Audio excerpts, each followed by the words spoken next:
Welcome to Sigest, your fortnightly science from the Bioeconomy Science Institute. Kia ora, I'm Dion Mundy and thank you for joining us for another Sigest podcast in our Science Life for Me series. Today, Kerry Templeton is joining us in Tasman to talk about his time in the Bioeconomy Science Institute with a really special focus on hops. Hello, Kerry. G'day, how you going? Good. Let's start with a little bit about you and how you ended up as a hop breeder. Well, where to start there?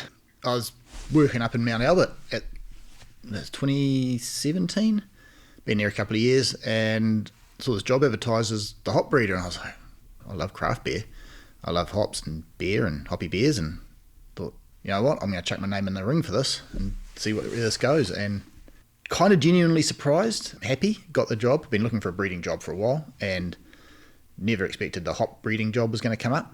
It really was out of the blue, kind of, and had an interview, really interesting interview. Ron Beatson was there, and me and him went off topic so often. The HR lady had to bring us back on topic that it was just a wicked conversation, and I thought, it's just, this was a phone interview or VC interview, and this is back in the day when, it was only less than 10 years ago, we had CRT TV as the screen up in Mount Albert. I thought, this is just whatever, I'm not going to get the job. And a couple of weeks later, they said, do you want to go down for a second interview, which was not really a second interview, it was making sure I got on with the team, and and here I am. That was pretty much 9 years ago. And what were you doing in Mount Albert before that? So I was working on the kiwi fruit PSA. Hard to explain, actually hard to remember really. I was functional genomics, understand the genetics of kiwi fruit PSA resistance, working with Cyril Brendelows at the time. I think the project's changed significantly since then, if it still exists.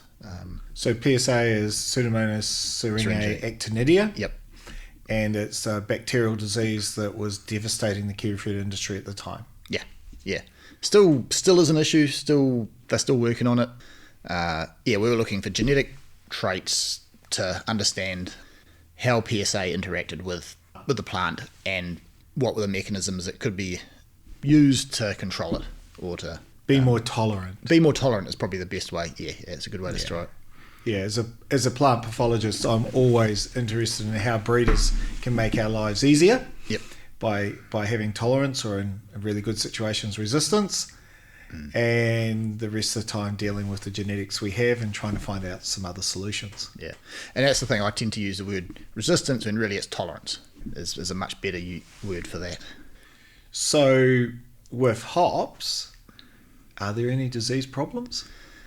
Yes and no. Worldwide, there is major issues. You go to North America and Europe, they've got downy mildew, powdery mildew, verticillium wilt. I think there's a couple of others they exist, a couple of viroids. There's hop stunt viroid. That's a problem in North America, at least, and then there's possibly citrus bark cracking viroid in Europe, I believe. We have an issue with Phytophthora. Well, the breeding program was started as a Phytophthora root rot resistance program back in the 1950s. And they got on top of it really quick. I don't know exactly the timing because this data is lost to the mist of time, but they took an English variety and crossed to this American variety, North American variety that was currently all the rage in New Zealand, but suffering from root rot Phytophthora issues. And within 1 or 2 generations, had it under control. And now I would like to get a genetic marker for this if we can, and then fix it in all our parental material so then we have. So you've got the technology now to understand how that resistance works. If you could put that into the breeding program, that would be the baseline. Everything would have to have that and then.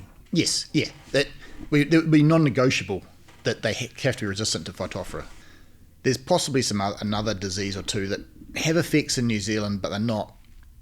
They're manageable. They're manageable, or they only when they interact with other diseases, or it's seasonal. If you have a certain type of season, this previous season just been, there's one variety appears to have some issues due to, we suspect, a combination of the rain. We had a very wet season. I'm going to say it was a wet winter, wet spring, fairly wet summer until right at the end of summer, and this variety in particular just didn't perform as well as it had. And one of those reasons why they say not to always have all your eggs in one basket. Yeah, exactly. And it's very early days. We don't know exactly what caused this. There's some evidence it's Phytophthora. There's some evidence that it's Fusarium wilt.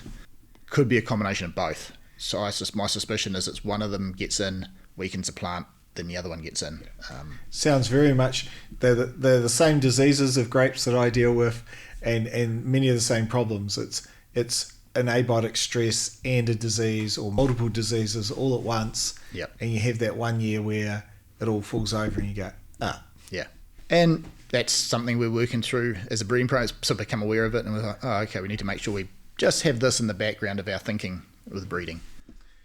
And I mean, that's one of the things about the Bioeconomy Science Institute is if you need a pathologist or you need somebody else, you can bring them into a program because we've got that breadth across a number of crops. We happened to have Monica Walter on site at the time we found out about this, and I dragged her out into the hops and said, do you mind having a look at these? And it was brilliant having someone else on site, having an expert on site at the time just gave it a lot more confidence that we were going the right direction. Yeah, because when you set up breeding trials, they're not 6-week experiments, are they? No. 3 years in the ground for an advanced trial, and seedlings are in the ground for 2 years. Yeah. So that's our 3 harvests actually for an advanced trial, probably 4 years in the ground. Yeah. And this is what I'm learning about breeding, and I've always known, it takes time, but just how much time it takes and how many crosses you have to do, how much material that you go from these very large numbers down to 1 or 2 that get to that next stage. Yeah. For hops, for instance, this is rough numbers, we would have, say, 1,000 seedlings, and from that 1,000 you'll take 20 to the next stage. That's your cull. Now, pretty quick cullers, some of them are for male, so you don't want them. It's an easy cull. Hops are dioecious, which means they've got male and female. The one plant's male and one plant's female. And so no cones, no hop cones. That plant doesn't even get a look in. They're useful in the breeding side of things, but not in commercial production.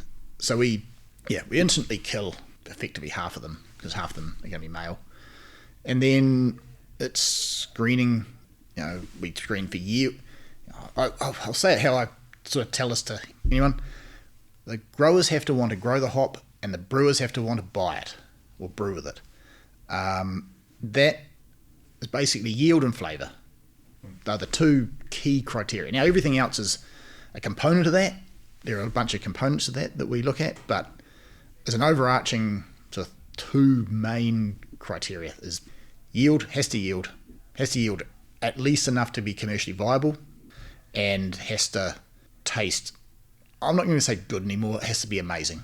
Good is not good enough. You've got to be in that top 0.01%. And when you're looking for a taste, does it have to be unique, or does it need to be a certain profile? What are you looking for in a hop taste? So unique is part of it. Definitely, there's definitely an element of unique. High intensity is probably one thing we look for now. A lot of the hops taste similar. I won't say none of them taste the same, but there's quite a lot of similarities. But if you've got one that's very intense, that will instantly draw in the brewer to want to buy that hop more so than the hop. If it's a similar flavour profile but less intense, and that comes to, in my mind, the brewer can get away with using less hops per litre of beer, which is more efficient for them. It makes it more in demand for the growers. You go, the brewer used less of it. Is that a negative for the growers? I think it means we're competing in the worldwide against other people, and we're trying to get our hops in front of people and make our hops the ones they want to use in their brew. If our hops are more efficient, they'll buy our hops. I work on Sauvignon Blanc, and the success we've had in New Zealand is it's distinct, and it opens the doors to then you've got to have everything else. You've got to have the quality and everything. But if it's distinct and no one else can do it, then it opens the door. Yeah.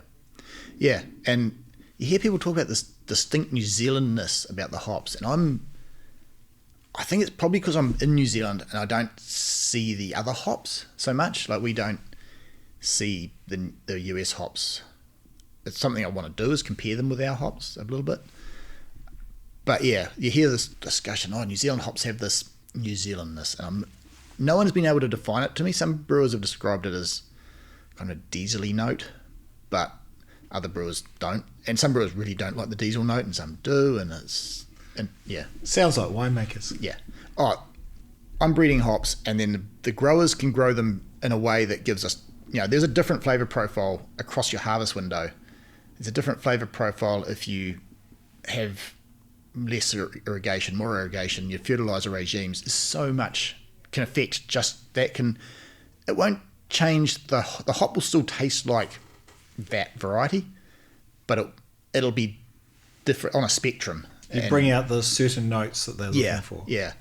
And some brewers will select one version of it, and some brewers will select a completely different version of it. And they both want, they want their version of the hop, not what. Yeah, it's really interesting. Makes it challenging for the growers, I suspect. But at least if there's demand, then there's demand for some variation. There's some variation in there too. So there's. Not everyone's different, so everyone has a different flavour profile they like, which, variety is great. So, if we go back a bit, why do we add hops to beer? Right. Hops, they use in beer for two reasons, really, maybe three. They provide bitterness in the brew. So all hops were originally used as a bittering agent in the beer. So they add them in the boil, they boil them for 60 minutes, and they impart a bitter flavour. There's a chemical in hops, so as you boil it gets isomerised, and isomerising it, now I might get this wrong, but it's either a 4 times or to the power of 4 increase in bitterness. That's primarily why hops started being used in beer. These days, a lot of hops are used late in the boil process or after the boil process as what you describe as flavour hops or aroma hops, either after the boil, during fermentation, after fermentation, and that brings out, the hoppy IPAs, the modern hoppy IPA or the hazy IPAs. A lot of those are hop-driven flavour. So when it's boiled for 60 minutes, you don't get a lot of flavour or aroma out of it because most of it's boiled off. You get the bitterness, but not much else. Probably adds some flavour, but your aroma's, if it's aromatically available, and you're boiling it, it's gone. I don't know the exact numbers, but I've heard things like 50% of world hops go into the modern styles of beer, but that's only like 10 or 15% of world beer production. The amount of hops going into these modern beers is substantially higher than goes into just bitterness. So if you're just bittering, there's certain amount of volume of hops you need, and that's it. Does it also add microbial stability to the beer? It does. I'm not sure on the mechanisms there, but I understand. Yeah, it's part of the microbial. Inhibits bacterial growth. Because my understanding is before they put hops in beer, it didn't travel and didn't last very long. Yeah, that's though the English IPA. There's a lot of information out there about it, and a lot of speculation. I'd describe it as. I wouldn't say there's this exact reason why it travelled well. The more bitter beer does seem to, they put more hops in the boil, and I think it's the boiled hops that provide the microbial. Yeah. I'm a beekeeper. I make a bit of mead. I add hops to my mead. Yep. Gives it a bit more flavour, and it seems to keep better. So cool. I'm a great user of hops for that. Interestingly, hops late, like the hoppy IPA, hazy IPA, if you get them now, honestly, they don't store that well. Having the hops at that end of the brew process and after fermentation, or during or after fermentation, they are very prone to oxidation, extremely prone to oxidation, and that is just it's a process thing in the brewery. So most breweries are aware of this and they control for it. Yeah, so putting hops in doesn't necessarily mean your beer is going to be More stable. It is before the boil and during the boil process, potentially. Not so much afterwards.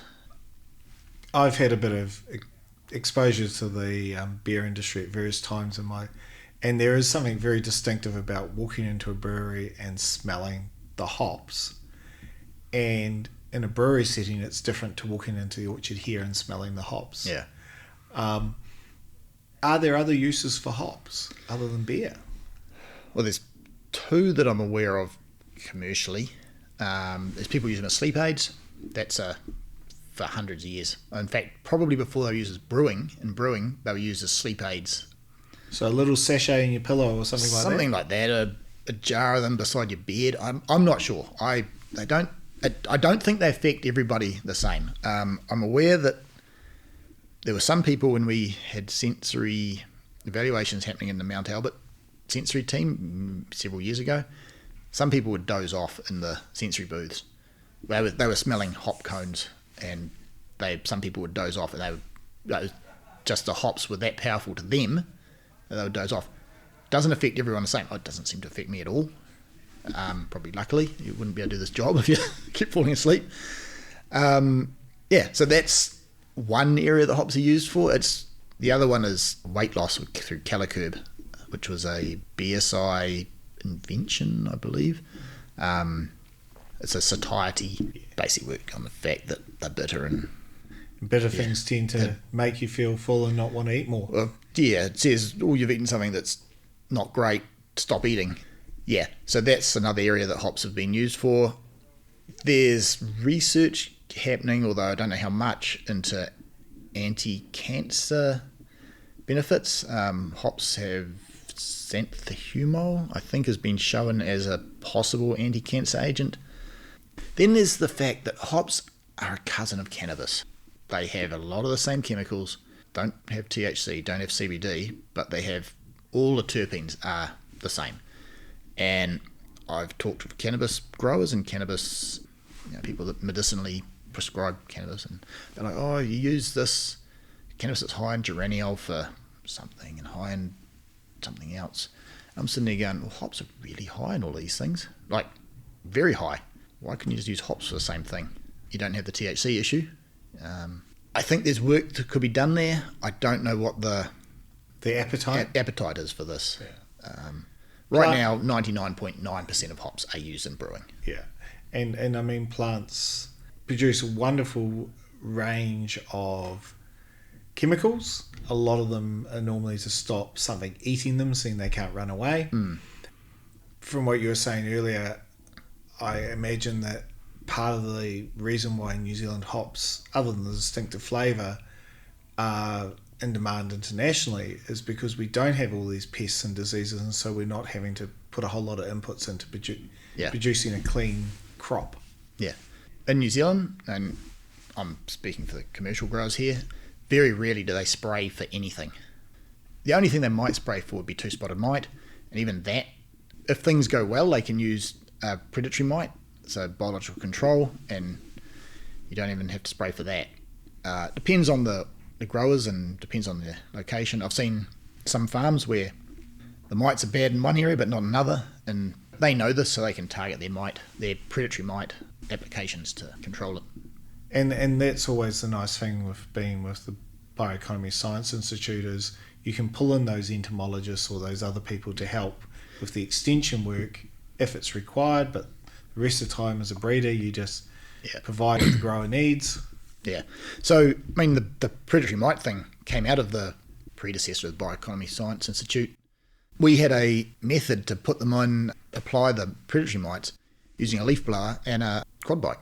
Basically, you drive up and down the rows of hops with a leaf blower and a Venturi system adapted to this leaf blower and apply them. Now, I don't think many growers are using that technique these days. We still use it, and it seems to work pretty well for us. It means you can run around pretty quickly and apply the predatory mites. Just blast those mites out there and have the problem dealt with naturally. Yeah, exactly.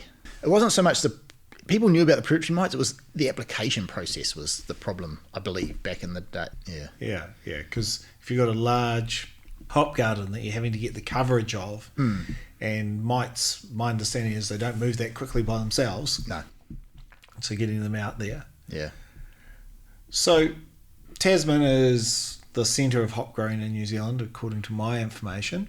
I know there's a few other places where they grow. I'd agree with you. I think it's the centre of hop growing. Probably 90% of the country's crop is growing in this region still, maybe 95%. So what other advantages other than being near the crop is there being based in Tasman, the Rewalker site? I mean, obviously being near the crop is the main one. In breeding, you really want to be breeding in the area. If it's a crop that's growing in the natural environment, outdoors, then breeding in the area that the hops are, or the crop is growing is a massive advantage. It'd be very hard to breed for something and not be in the same geographical location. If it's a purely outdoors crop, such as hops. Might be different if you had indoor or even tunnel growing in tunnels probably changes things. And all of the breeding you're doing, that's for the New Zealand market, or are hop varieties from here going overseas? So all the hops we breed so far are grown in New Zealand. We breed for New Zealand Hops, the cooperative, and they basically pay us to breed hops for them. We have another agreement with Clayton Hops to evaluate some older varieties that we had. It's not strictly a breeding program. It's a evaluation of some older material. All of that at the moment stays within New Zealand. There's no, that I believe, restriction on our clients taking the hops offshore, but that's not the focus of your breeding program. No. So we haven't bred for offshore, and to be honest, we'd struggle with the offshore part a little bit because we don't have the diseases in New Zealand that a lot of the offshore countries have. Our hops might struggle in those countries. We'd probably be okay in Australia with a very similar disease and problem. Their profile's the same as New Zealand. Outside of Australia, I think our hops you'd be risky. Yeah, and like grapes, you might have to match it to, say, Tasmania or somewhere within Australia that had a very similar climate. Yeah. In Australia, they grow hops. I believe Tasmania is the main area, and also in Victoria. Probably at altitude or somewhere cooler. Yeah, you need a good winter chilling. Hops need a decent winter chill. That would be one of the actual things I think in this area is almost a little bit lacking these days. Certainly climate change does come into my thinking a little bit around, can I breed for hops that require less winter chilling? So that every year they get cold enough that they shoot away, they produce enough yield and behave like they're supposed to. Yeah, so hops go dormant in winter, and by dormant I mean literally everything above the ground dies, and you just end up the roots survive in the ground and they come away again every spring. And you need enough winter chill, you need the soil temperature to drop low enough and for long enough that it sets them up. And some hops don't seem to have a problem, and there are some hops that are a bit slow out of the ground. I've noticed, so we've got hops growing at the Clyde site. There's a couple of commercial varieties that actually grow quite well down there and come out of the ground a lot earlier than they do on this site, which I think is probably advantageous for that hop. You get a different result because it's got that longer growing season. Yeah. Longer growing season. So up here it maybe comes out of the ground in November and then we harvest it in March. Down there it comes out of the ground in early October, maybe even late September, and then you harvest it in March. Harvest date hasn't changed, but the amount of growing season, it's got a month and a half extra growing. So more photosynthesis, more ability to put energy and resources into its crop. Yeah. And they're also putting the energy and resources back into their roots, which helps them come away again the next season. The worst ones are the ones that come out of the ground late and then they're an early harvest, so they go dormant early. So they haven't put anything back into their roots, or they haven't had a chance to put as much back into their roots, and they're trying to do everything in like 4 months. And then you get decline over time. Then that seems to be the case. This is a little bit of speculation on my part, I will say. I've noticed this. There's been no real research that I've seen to show whether this is actually the case, but But you just keeping an eye on it. It's one of those other considerations where, because you're aware of the crop, what its needs are, what it's doing, you're bringing all that knowledge together and just keeping an eye on that in the background, noting. So we've got some hops growing up in Kerry as well, which is far north of New Zealand. And there's a couple of varieties that actually do okay up there. Most of them don't do well. And that has got me thinking, can I breed hops that don't necessarily require that winter chill? Because obviously some don't. The ones that do okay up in Kerry, they seem to grow happily.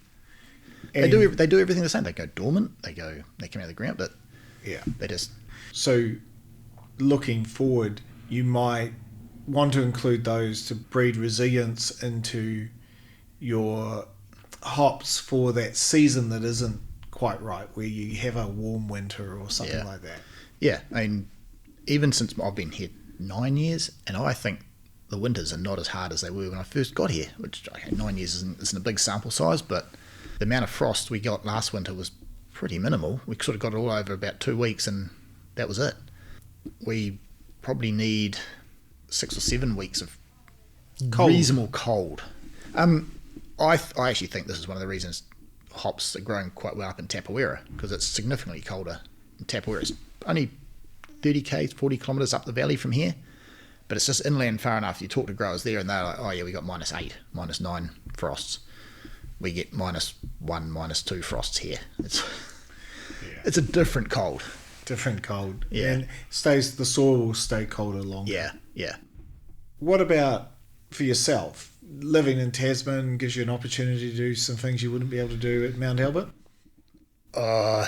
I've enjoyed moving here personally as a keen outdoors person. I enjoy mountain biking, and I'd almost given up on it living in Auckland, and moving down here, it is one of the best places in the country, and I've got back into mountain biking in a big way. I go hiking, go fishing. I love this region. It's sort of got everything close by. It's not too big.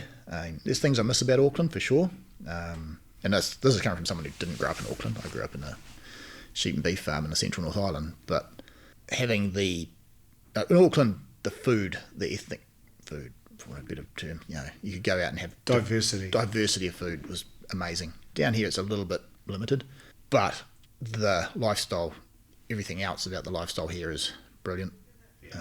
Wish the ferries were a little bit more reliable, but that's I don't think you're the only person there. Yeah. So where to next with the hop breeding? What's that next goal or that next direction? I mean, we got the commercial client. The commercial pool is always going to be for flavour and aroma. I think that's, certainly at the moment. If the brewing industry changes, we all have to change with it. So I've thought about the winter chill requirements, the climate change resilience. That's all stuff that will happen in our parental breeding, and we have a parental breeding component to the breeding program, and we can breed for that and there, and then use that to bring out into the commercial side of the program.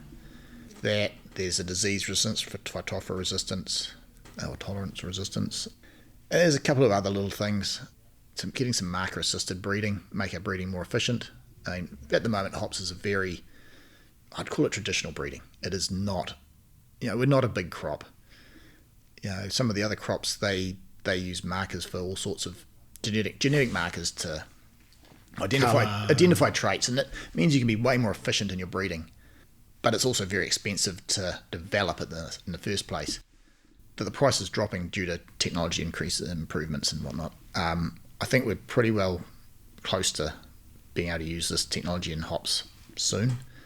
We have a marker that will tell us if it's a male, or theoretically tells if it's a male or female hop. It's not perfect by any means. If it says they're female, 80% of them will be female, the other 20%. So it's not perfect. I would like a better one of those. That's all doable with the technology now, and at a lot cheaper price than it would have been 10 years ago. And being part of a larger company with breeding in other crops, does that mean that you've got better access to some of the technology? I know your crop's a bit different in the traits you're looking for, but at least the platforms and things like that? So the platforms are there. that is one of the big advantages of being in this organisation is we, kiwifruit apples, they develop a technology that we can then piggyback on. All of the facilities are there because of these other crops. We can use them. The issue still sometimes is getting time, so getting a person with time to do this work. It's at the moment, I'm pretty confident we're going to have some of that area becoming more efficient. I think there's some understanding the flavour profile of hops, the way the hops interact with the beer, getting some flavour out there will also feature in the future.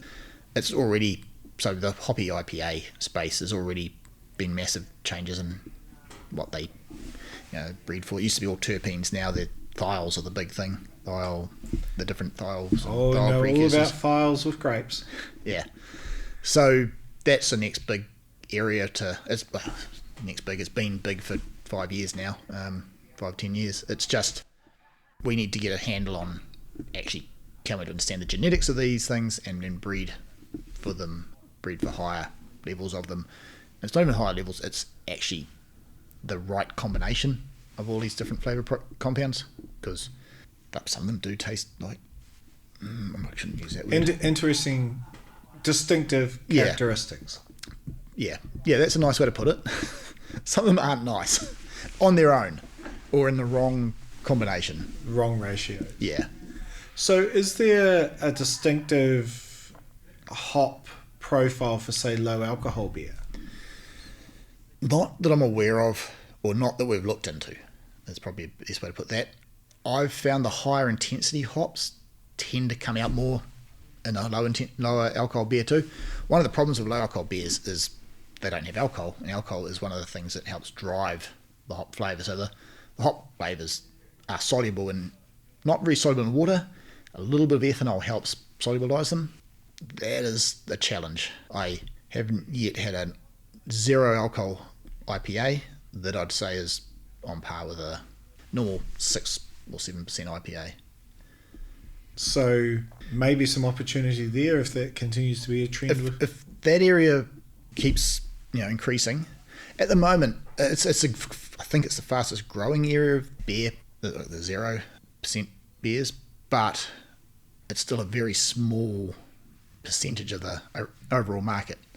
But it wouldn't be a bad thing for hop growers if it needed 3 times as much hops to get there. Wouldn't be a bad thing, no. Okay. Well, that's been really interesting. You've told us a lot about hops that I didn't know, and sort of how you got here and how much you're enjoying it, both the region and everything else. Is there anything else you'd like to tell us about? The job itself is brilliant. I mean, this job gives me the ability to do science. I get to work with scientists, but I also get to do commercially relevant work. We've got commercial clients and they've got commercial demands, which I enjoy, trying to meet those commercial targets. The site is a brilliant site to work at.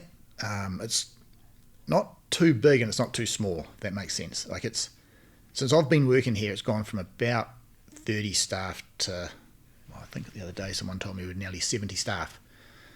It's big enough that there's a bit of everything here, but it's not too big that you don't know everyone. You still know everyone and can sit down at morning tea or afternoon tea and lunch and have a chat to someone and pick someone's brain about something. That's one of the, for me, working on this site. And it is a breeding, to some extent, I'd describe it as a breeding site. We've got multiple breeding programs here, so with the berries and pears and kiwi fruit, it just gives us the ability for the breeders to sit around, talk and throw ideas around. Yeah, it's great having colleagues, and there's a difference between being able to walk down the corridor or sit in the tea room with someone than doing it over a Zoom or a Teams meeting. Yeah, you think of an idea and you go, I'll just go and ask them. And you don't, if you've got to book a Teams meeting and all of that, it becomes a little bit more tedious. Yeah, there's definitely some advantages to being able to just go, hey, so-and-so, I've got this idea. What do you reckon? Do you think this would work? Or have you guys tried anything like this in your crop? Yeah. No. Yes or no. Yeah. We did for a while have a meeting with all the breeders monthly or bi-monthly, which we should start up again actually.